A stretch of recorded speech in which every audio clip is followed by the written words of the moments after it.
Hi, I'm James. And I'm Antony. And this is Words and Numbers.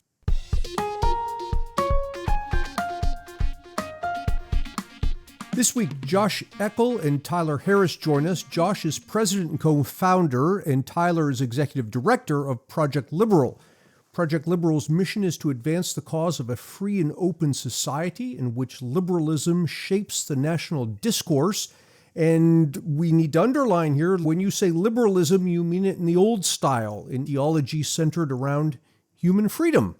Gentlemen, welcome to Words and Numbers. Thank you for having us. I'm going to go right for your throats, right from Anthony's first line there. There is a lot of baggage with the word liberal, a lot of baggage. And people are not going to immediately understand what you're getting after when they see the use of the word. They're not going to assume your use of the word. Now, I've been on a bit of a crusade for a while to take back that word. I think it's been corrupted over time. It means almost nothing of what it used to mean. But it's a good word that's worth having around. I'm just wondering if politically it's a ditch you're willing to die in. That is a great question. It's something that we've been asked a lot, and it's something we've spent a lot of time thinking about. So at the center of the motivation for this project is this belief, and I think many political scientists around the world have spoken about this. The person I've drawn the most inspiration from is Steve Davies from IEA. The belief that we're in the middle of a significant political realignment across the Western world. So I don't have to tell you two, the coalitions that I grew up in, especially being a former libertarian organizer and a kind of classical liberal activist, was, the coalitions that built effectively the libertarian movement was this kind of Reagan era conservative libertarian coalition against the left, the communists, the excesses of the left.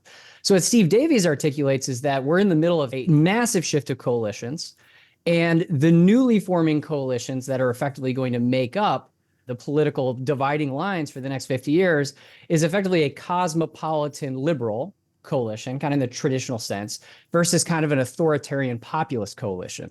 So our motivation is to skate to kind of where the puck is going, not where the puck is. And I'm sure Tyler could add some context to this. What we're seeing among young people, and I've spent the last 5-6 years organizing among young people, there's an absolute moving away on the left from the word liberal. Young people are moving towards words like leftists, words like progressive. They're taking on these titles, and liberal is kind of becoming a pejorative in many cases. Somebody who's a little bit too keen of markets, which sounds a little bit strange for maybe an older generation. When you look at the trajectory of Gen Z, I think we're actually ahead of something that'll be very seismic. Tyler may be able to add to that a little bit. Yeah, I'm fortunate to kind of sit right on the precipice demographically of this political shift. I'm on the young end of having grown up listening to heyday of conservative talk radio, Rush Limbaugh, liberal being a right-wing pejorative for the left. And what a lot of younger people are experiencing online right now, and this is what Josh just alluded to, is liberal much more being a term defined by socialists as folks who are too into free markets, open markets, people who are too far to the right to be socialists. And when you take those two things together, really, the fundamental opposition to liberal values is sort of returning to that classical definition of liberalism in how they deploy it negatively. And I think that opens a window now that didn't exist previously to start to engage in that crusade that you're talking about, James, of reclaiming that word.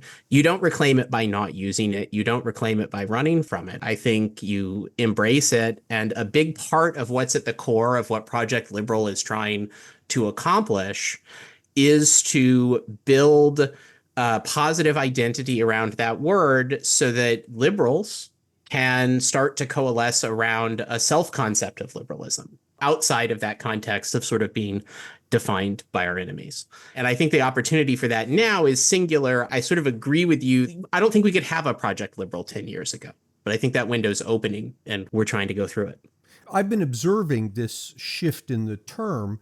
I've observed it happening alongside a shift in the term freedom itself, that I'll have conversations with people who I would call progressive, and they say, oh, yes, they're very much for freedom. They believe in freedom tremendously. Mm-hmm. And when I drill down, they mean positive freedoms, that people should provide various things to me. And so it's almost as if we're getting to a point that we're incapable of communicating ideas with people on the other side anymore simply because the words are failing us. One of the things that we've talked about, and one of the things that we're working on trying to launch through the nonprofit wing that we're about to kick off, is what we'd like to call a freedom scorecard. And the goal of this is to combat exactly what you just discussed. So there's plenty of people on the left and there's plenty of people on the right that use the word freedom and liberty, and they mean the opposite of it in the application of the way that they use that word. So what we think is, many people on the left say they believe in freedom. They say they believe in, individual choice, but they really only believe it when it comes to a small slice. So on the left, that might be things like individual choice, right? Like the right to maybe take a substance or the right to marry somebody that you love. On the right, they have their own definitions of that, right? There's an entirely different definition. A lot of the times we're seeing increase of a rejection of individual freedom. We're seeing now increasingly on the right as well as the left, a rejection of economic freedom. And so what we really want to do with this project is we want to claim the word liberal and contextualize liberalism as basically freedom for everything, not just your niche issue. So when I talk to social democrats, I go, you guys believe in freedom. You guys believe in individual choice. Now, why can't people have the individual choice to engage in commerce or trade? Basically putting that kind of contradiction in front of them and saying, look, liberals believe in freedom in all domains rather than just the domain that you're choosing. And you see how well it works when it comes to individual choice. Why wouldn't it work in an economic context or a political context? This fits with something that James has said before that I very much enjoy, is that people on the far left and the far right both become authoritarian. They're just authoritarian about different things. Absolutely correct. And that's what I think Steve Davies has talked about, is there is a convergence happening of the far left and the far right. We see a lot of shared characteristics between these two extremes. I mean, we see now increasingly on these extremes a rejectionism of free trade and an embrace of protectionism. That's not unique to either the far left or the far right. We're seeing praise of foreign dictators. We're seeing rejections of free speech. We're seeing embrace of identity politics and cancel culture. We're seeing this massive convergence in many ways on these extremes. And I think that speaks to this broader realignment that's happening in society. And I think in 10 years, you're going to see those people far more united than they are now. And they're going to be basically united in opposition to liberalism, economic and individual liberalism, and personal choice and freedom of commerce, because it's absolutely happening. We run the risk of making it sound doom and gloom, and we shouldn't, because that realignment opens up tremendous opportunity for those folks who are opposed to the authoritarianism as it comes together. I mean, you said on the left and on the right are authoritarians just about different things and in their own way. Increasingly, they're authoritarians about the same things. That actually provides a tremendous opportunity to not have left-right polarization and to sort of repolarize our politics around an authoritarian versus a more liberal access. So it gives liberals not just positive reason to come together, but then also something to push against, which unfortunately, feel how you will about our political structures, is something that's important in American politics. The horrifying thing right now is that, and I'm just going to talk about the two sides because we're really dealing with two sides right now. The two sides are very willing, indeed gleeful, in their desire to use the power of government to punish their political enemies. And you see this from, I think, equal parts both sides. I cannot look at one or the other and say, well, this is better than that, right? And you look at the problem is really, I think, human nature, which is kind of ugly in a lot of ways. And the founding generation gave us a government that they thought could overcome the problems of human nature. And I think maybe we have to realize that that might have been a bit too optimistic. I'm a dad of two young kids. I've got a 2-year-old and a 1-year-old. And so I'm personally not willing to embrace the doomer mentality. I mean, there's a lot of reasons to be pessimistic, James. Like, I couldn't agree more. And it feels like we're in the middle of probably the worst it's been in a very long time, at least since like the Civil War. I do think that with all this polarization that's happening in society, with all this negative influence, there's a deep, deep desire in the electorate for someone to come in and articulate a positive vision for the future. And there's a deep desire for the optimism and a forward-looking way to approach these things. And I spend a lot of time talking to people online. I think when I spend a lot of time looking at what's happening online, the most extreme voices are driving the discourse. And I think in this moment, finding a way to kind of combat that and show people really the beauty of what liberalism has achieved, which is the peaceful coexistence of mankind. It's economic prosperity. It's the destruction of extreme poverty. It's the destruction of child mortality. These things, if we can remind Americans as to what these values did, individual freedom and economic freedom and political freedom in this moment, I think we do have an opportunity to kind of bring people together around a set of ideas. I don't know if you guys agree with me on this, but part of me does feel like a lot of the discourse we're seeing online it feels astroturf to me. I don't know how much of it is organic. And so I try to take a lot of that with a grain of salt. Now, the political actions, I agree, that's a whole nother conversation, but at least that's the way I look at it.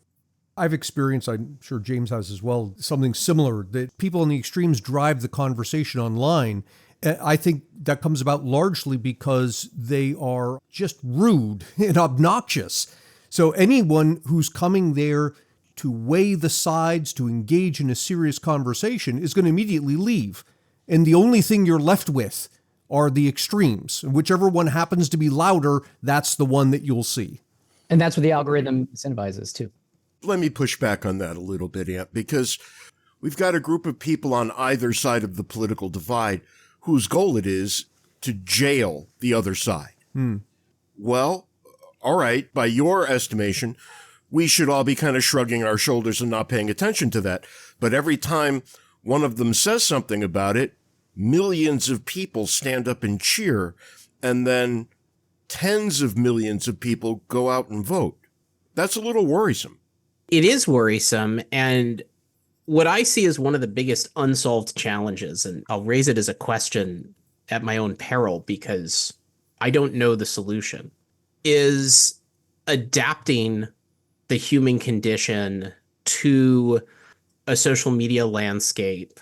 10 years ago, you say what happens online isn't real, but what happens online is now real, right? Even if it's botted accounts, even if it's astroturfed accounts, they reach real human beings. The algorithm pushes engagement, which tends to gravitate towards extremes, which then radicalizes the politics of real human beings who exist in real places and then go out and engage in real political action. And it's not a question that can be solved with content moderation and censorship. It's a deeper question rooted in the social dynamics where before social media became a major avenue of social human activity, when that activity was face-to-face and in person, you had a very small number of people to normalize your opinion to, right? If you wanted to have a friend in that group, which most humans are hardwired to want to have a friend or two, then you have to sort of exist within acceptable parameters to that small group of people. We now exist in a landscape where that's absolutely not true. And almost no matter how extreme and radical and toxic and harmful a belief system might be, you can find a group of people online who will reinforce and validate and promote and confer upon you status as a result of leaning deeper and deeper into those hardline opinions.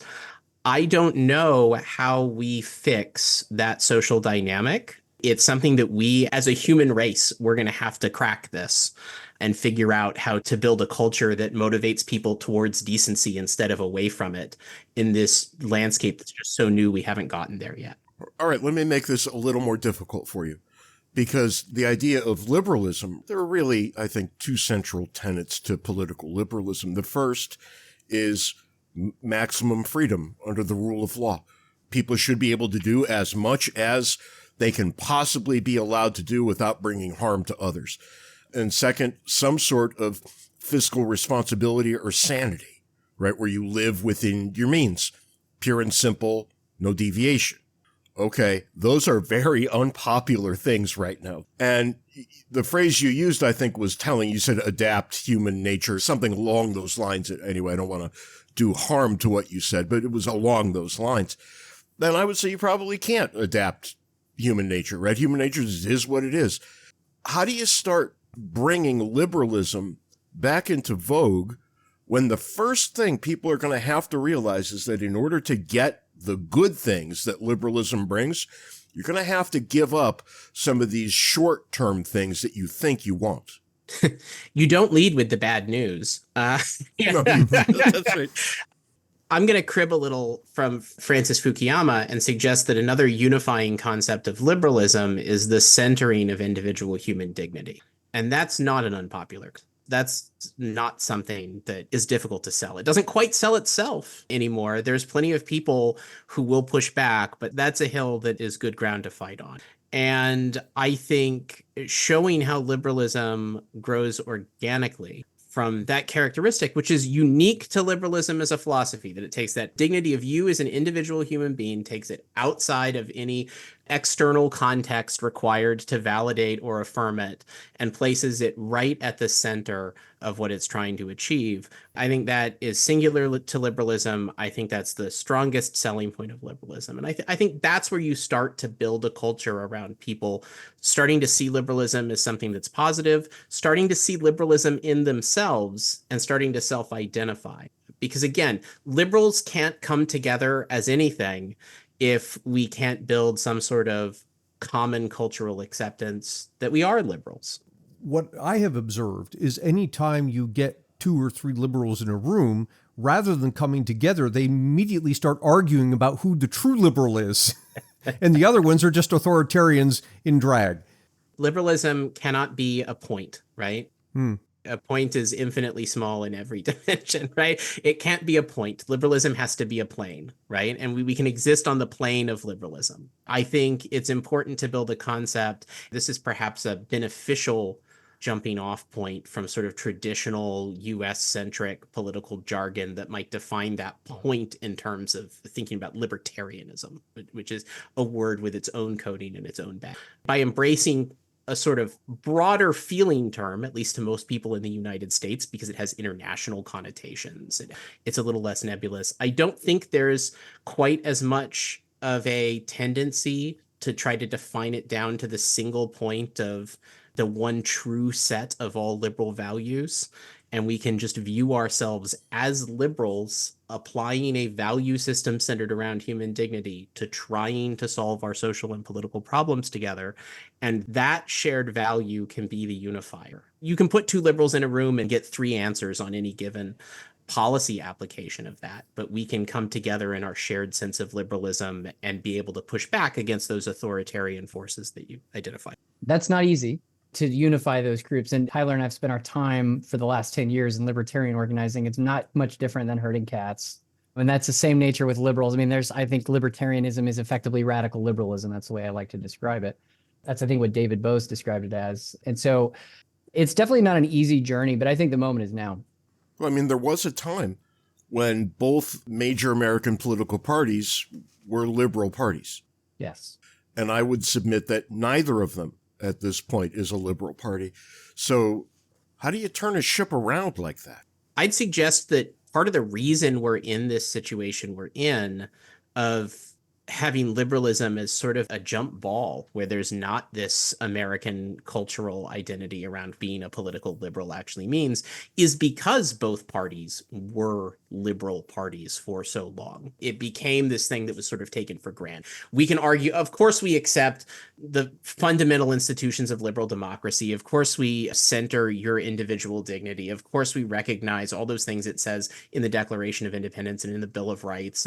That's the background noise of our politics. Let's go argue about different applications of that. And so having to defend liberalism, having to center your political action around a liberal identity is something that people could organically fall out of doing. And I think you're correct that both parties have tended to move away from liberalism, certainly in the long run.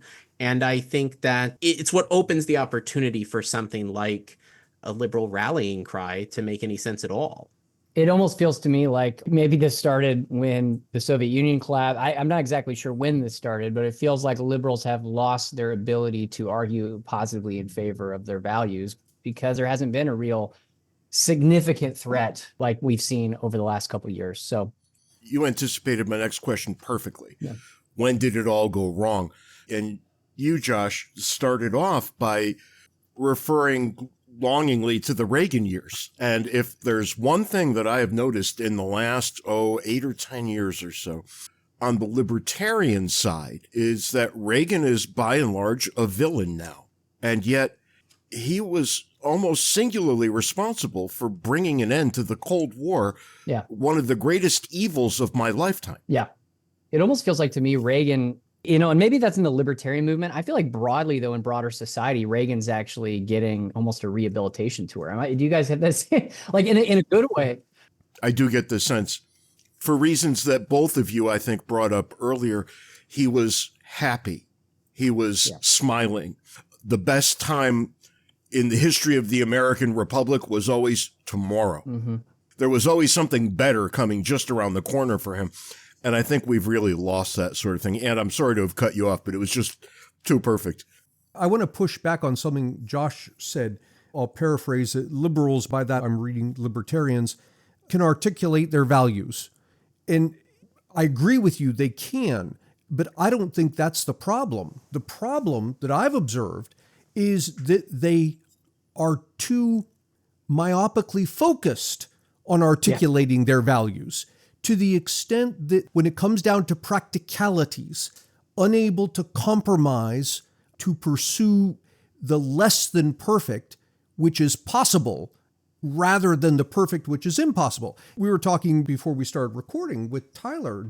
James and I had met Tyler at the South Carolina Libertarian debate, which we had moderated. And a number of the candidates there were saying what I would say simply are crazy things. They want to abolish the Fed, or they're going to shut down the military. Yeah. That may well align perfectly with your values, but it's a complete non-starter if you're attempting to affect change. Could not agree more with you. Just to give you some context on my origin story, I was activated to get involved in libertarian politics from Gary Johnson's political campaign. And I think one of the things that I really appreciated about Gary Johnson was that he came to the table as a political candidate with credentials, as a former governor who brought together two parties to reduce the size of government, to make positive changes, give people more individual freedom. He had a record, but he didn't come across as possessed by ideology. He came across as a normal guy that had maybe his own philosophical views, his own beliefs, and he wanted to find a way, in a pragmatic way, to apply that to politics, to apply that to the challenges that we have. That's the reason that I got activated to begin with. It was this kind of pragmatic, reasonable approach. That, at least in the party, has completely gone away in the last couple of years. Definitely don't want to spend this whole time talking about the party. And I'm sure Tyler could talk to you about this for hours because he's lived this firsthand. Party itself has kind of gotten more unserious and unserious over the last several years. I think the party itself is representative of this kind of like really fringe group. I think most people with libertarian views and liberal views are actually pretty pragmatic people. They just engage in politics in a different way than what you would see in the party. I personally stepped away from the party mainly due to a lot of the craziness that we've seen in the last 2 years. I think that people that have these viewpoints are pretty pragmatic, and there's more of us than we might think. Maybe it's because we're all like cats. It's hard to eat us in the same room, but we have pretty pragmatic views. Ant and I have talked about this quite a lot, and libertarian principles do quite well. Libertarian politicians don't. Yes. Right. The American people, they believe in liberty. They absolutely do. Now, it's difficult where the rubber meets the road. I remember as a college professor in the 1990s, students would ask, do you ever think that marijuana will be legal in the United States? And I'd just laugh. No, come on, please. Do you think that there will be gay marriage in the United States? I'm like, I would love to see it, but I don't see it happening. It just didn't take that long for both of those things to steamroll right through the American people. Yep. Because the American people are decent. They sat back. They thought about it for a minute. They said, who's really being harmed here? Go ahead and do whatever you want. The American cultural identity, I think, is a liberal identity. Yeah, I think that's right. Deeply is a liberal identity. And so I think when people come to the table and you can articulate why those values matter, it scratches an itch in people's minds that they didn't know needed to be scratched, if that makes sense. Yeah. It does. I think that's part of the reason why we're seeing so much success in our exposure and why we've grown so quickly, at least for an organization coming from the stagnation that we've seen in the classically liberal movement in the political organizing space. It's because of that. I mean, I know Tyler had something he wanted to add to that. I just was going to dovetail on the point of identity. This is why the idea of a liberal identity is so important, because libertarian thought, metaphorically, it's a noun, right? It's a place. This is the set of ideals that a libertarian society looks like. And this is what it should be. And you're correct, and a lot of those are, wildly disconnected from our reality. And there just seems no way to get from here to there, and suggesting and even demanding that we ought to just be there doesn't give anybody anything to really hold on to.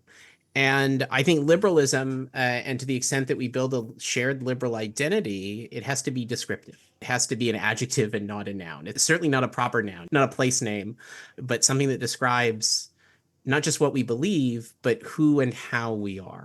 And I think Josh is right that a lot of this is baked into our DNA, but we're seeing in populist movements, both left and right, moving away from a lot of these core values. And we have the ability to reach out to folks who do not define themselves by a political philosophy, who couldn't articulate to you the philosophy that motivates their politics, but represent that there is a way to be politically engaged that values individuals over class, that values intellectualism over anti-intellectualism, that values analysis over demagoguery. It embodies these values so that there's a sense of how liberals approach solving the very real and very difficult problems that face people who hold political office, and can start to build an identity around identifying and supporting those values.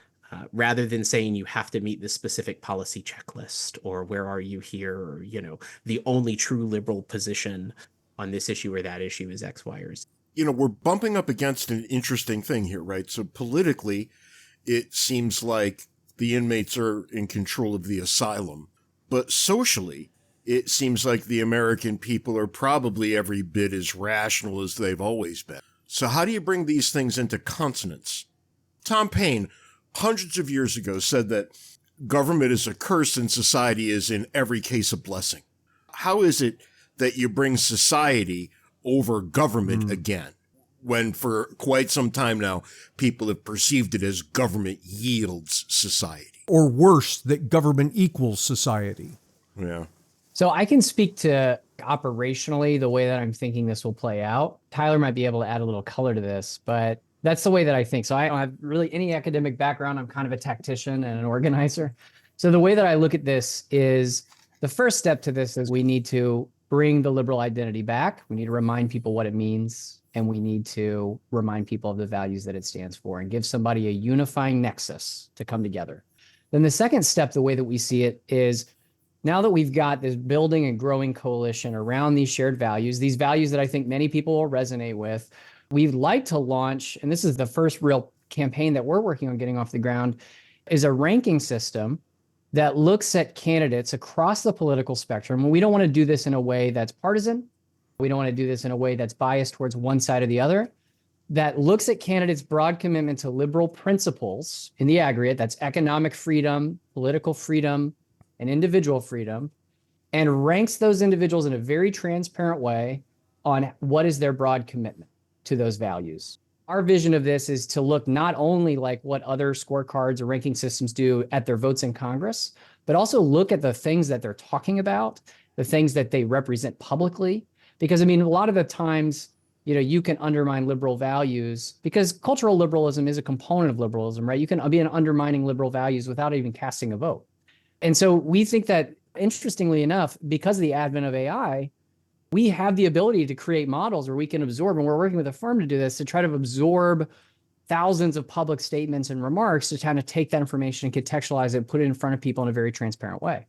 And the reason we wanted to call it a freedom scorecard is because of exactly what we talked about at the beginning with Professor Davies. Is everyone says they believe in freedom. Now, what we need to do is translate that in a way that people understand. Okay, well, you believe in freedom here, but not here. You believe in individual freedom, but not economic freedom. And here's where that breaks down. And here's a transparent way to do that. And then at that point, build the political infrastructure to hold people accountable across party lines. I'm still grieving the loss of the political organization that I worked in for 10 years. And I think that it's time for people in our movement to take a step back and say, what can we do outside of that system to unite people around these values, and then insert political influence into one party or the other, because there's a liberalism that needs to be combated on both sides.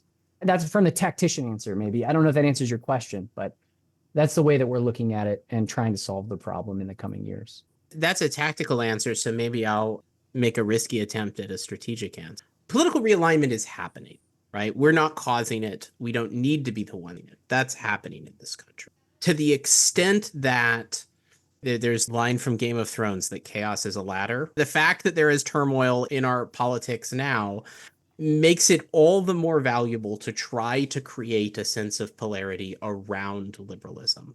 And things that could not have exceeded 10 years ago, things that will not succeed 10 years from now, there's perhaps an opportunity for them to be influential. I think it's incumbent on those of us who care about liberalism, who want to move into an era of politics where that's represented by at least one of the major political parties in this country, if not both. Both would be fantastic. Both has happened, as James pointed out earlier, quite often in America's history, and that would be wonderful.